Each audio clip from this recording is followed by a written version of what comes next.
اس لیے اٹھنا نہیں ہے جب تک اللہ اٹھانے لے. اللہ سبحان اللہ. ایسا تو نہیں کہ طلب کہ سبحان اللہ سبحان اللہ. کہیے سبحان اللہ. سبحان اللہ. ابھی بیان کر رہے تھے جو جا رہے ہیں اسے گزارش ہے کہ آ جائیں، کیونکہ وقت ایسا بھی آئے گا کہ وقت سبھی کا آئے گا. اس محفل کو چھوڑ کر جانا، وہ لوگ اللہ اس کے رسول کے بات کو چھوڑ کے جانا. ایسی بات تھوڑی ہوگی کل ہماری باری آئے گی تو دوسرا اٹھ کے بھاگے گا. اس لیے اٹھنا نہیں ہے جب تک اللہ اٹھانے لے. اللہ سبحان اللہ. اللہ کرے سب کو نہیں اٹھائے، تاکہ جو ہمارے بیچ میں صدر صاحب رہے بہت لمبے سمے تک رہے. لمحہ نے جب وقت نے کربت بدلا نا، جب موت نے اسے اپنی آغوش میں لیا تو لمحہ کا وقت نہیں بدلنے دیا. جو ہمارے ساتھ مسجد میں بیٹھا کرتے تھے، ان کے ساتھ پروگرام میں بیری کی دھرتی سے لے کے روپا کی دھرتی سے کٹکٹ تک، ہم نے یہاں سے لے کے فتح نگر کی دھرتی تک ہم نے گئے، وہ آج ہمارے ساتھ رہا کرتے تھے. جب نے موت نے اپنا قلب بدلا تو آج وہ کہاں اور ہم کہاں. کوئی کام نہیں دیا. اگر انسان کی کام کوئی آنے والی چیز ہے وہ انسان کا عمل کام دے گا. اور اولاد یا دوست کوئی حق ادا تو وہ کرے گا کہ صرف لفظ سے دوستی کی ادا نہیں ہوتی ہے. دوست وہ ہے جب نماز پڑھے ہاتھ اٹھائے، اے میرے مولا مجھے بھی بخش دینا، میرے دوست کو بھی مولا بخش دینا. آمین.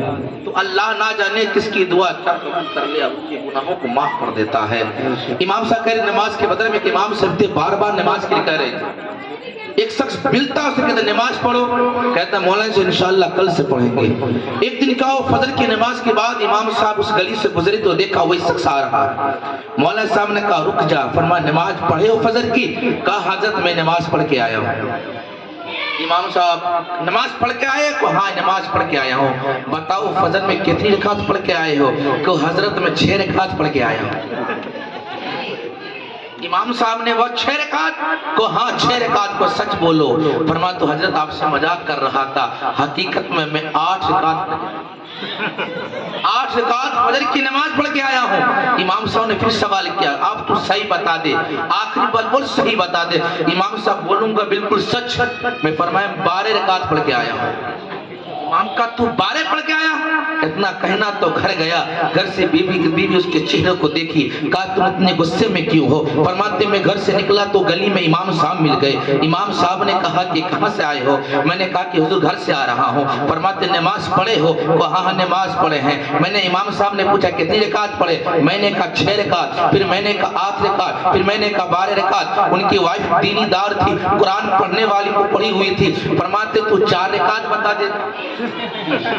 فرماتے فجر کی 4 بتا دیتا، 2 سنت اور 2 فرض. کہا وہ بیوی کو کہ جو امام 12 میں نہیں مانا وہ 4 میں کیا مان لیتا؟ جو امام 12 میں نہیں مانا وہ 4 میں کیا مان لیتا؟ تو مجھے مار چلانے والی دیا. کیوں؟ پتہ یہ چلتا ہے کہ اس کی کمی نہیں تھی بلکہ اس کے دین کی کمی تھی. قرآن جب تک نہیں پڑھتا، اگر نماز مسجد میں جاتا تو پتہ چلتا کہ فجر میں کتنے رکعت ہوتی ہے. بار بار کہہ رہے تھے سبحان اللہ. آج کل کے لیے میں دعوت سخندو اسی پنڈت کی دھرتی سے، اسی پنڈت سے نکلے ہوئے نعت خواہ، اس کا نام ہے محمد علی. ایک شعر کے ساتھ اگر خاموش ہے تو دین کی پہچان علی. بے شک سبحان اللہ. اگر خاموش ہے تو دین کی پہچان علی ہے، گر بولے تو لگتا ہے قرآن علی. بے شک سبحان اللہ. اگر خاموش ہے تو دین کی پہچان علی ہے، گر بولے تو لگتا ہے قرآن علی ہے. نبوت کی کلی فاطمہ الزہرا. بے شک بے شک. نبوت کی کلی فاطمہ الزہرا. حسنین ہے پھول تو گلزار ہے. سبحان اللہ سبحان اللہ. اور حسین جس کو میرے حضور نے فرمایا کہ جس کے دل میں اگر حسین کی حسن حسین کی محبت ہے وہی جنت میں جائے گا. بے شک سبحان اللہ. جس کے دل میں حسنین کریمین کا بغض ہے وہ جنت میں نہیں جائے گا. حسین جن کے دلوں میں قیام کرتے ہیں آنسوؤں کا بڑا احترام کرتے ہیں. بے شک. حسین جن کے دلوں میں قیام کرتے ہیں آنسوؤں کا بڑا احترام کرتے ہیں. میں جب بھی لکھتا ہوں کاغذ پہ حسین، میں جب بھی لکھتا ہوں کاغذ پہ حسین، فرشتے سلام کرتے ہیں، سبحان اللہ سبحان اللہ سبحان اللہ فرشتے سلام کرتے ہیں۔ سبحان اللہ آئیے نعت رسول گنگنانے کے لیے دعوت سخن دو محمد علی صاحب۔